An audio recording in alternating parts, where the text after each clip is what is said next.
thot besimtari është kriju dhe sprovohet. Dhe kur sprovohet, heri kalon provimet, herë bjen në ta. Pra natyra njerëzore nuk është natyra ngjëllore. Natyra njerëzore është në një sfidë të madhe, prandaj dhe shpërblimi është xheneti. Ose pastaj kur nuk kalon as i provim është xhenemi. Thot është kriju besimtari mufet tenan që të sprovohet. Dhe kur sprovohesh, ka raste që nuk i kalon dot, dhe këto ishin dy rastet që i përmendi pejgamberi alayhis salam. Ka thonë e para sprovohet, e dyta tawwaban, po thot her pas here ai pendohet. Po dalim ke tema jon. Wan nasiyan, dhe besimtari thot harron. Si harron? Për shembull, flasim ne tani në podcast, na shtohet besimi. I kujtojmë gjërat e besimit dhe të fesë dhe jemi më të përmbajtur. Kurse në kohën që fillojmë harrojmë, të merr jeta kësaj bote, fillon harron çështjet e fesë kështu, fillon boca gjinave që edhe ti çuditesh derisa të rifreskohesh prap.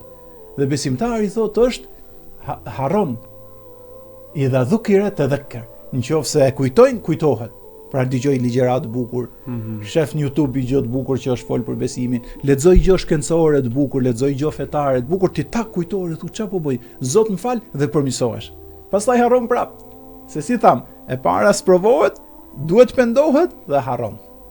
Kur kujtohet, i kujtohen. Pra dhe ne shpresojmë që nëpërmjet podcastit të rikujtojmë veten dhe vëllezërit dhe motrat që na ndjekin, që të kujtohemi dhe mos të bim botën e gjinafit dhe mos të shtojmë gjinafet. Dhe në veçanti në muaj të madhnushëm të Ramazanit. Gjatë kohës që po flisi ishe duke thënë me vete për çdo herë subhanallahu dhe mbase dikush thotë shoh, po ky pse thotë subhanallahu sikur si bok të gjinofe. Jo, unë i bëj atë që po thoja me vete është subhanallahu si më pranon Allahu kështu siç jam. Pra me të metat, me të mirat dhe me të metat e mia.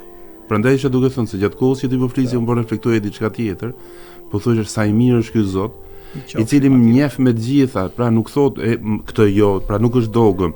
Jo më të pranoj ashtu siç je, o robim, të pranoj ashtu siç je. Jo të pranoj me vese që si shpang asnjëherë. Si shmang dhe thot mjafton që ti luftosh ato, mjafton që të pendohesh, mjafton subhanallahu. Është ndryshe zë ishte ai krijuesi. Ndryshe zë ta kishte zbrit ai Islamin.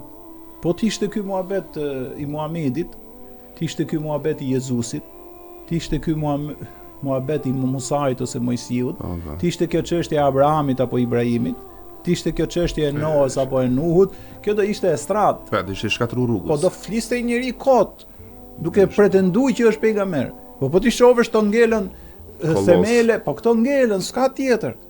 Tjerat janë për fusha tjera, po flas për besimin. Pse ngelën këto me mijëra vjet? Sepse këto nuk folen nga vetja. E di çfarë thot Kurani, wa ma yantiqu anil hawa. Ai nuk flet nga vetja e tij, ajo shpallje që i shpallet. Muhamedi alayhis salam deri 40 vjeç ishte vetëm njeriu mirë. S'kishte as shenja për të bërë lider, as për të bërë revolucione, as për të treguar dhe me i dhënë mend njerëzimit, ishte i thjesht, po vetëm kishte i cilësi ishte besnik, rob i mirë. I madh i Zoti ka zgjedh pejgamberin e tij. Pse Jezusi kush ishte? Isa alayhis salam. Njeri i thjesht ishte.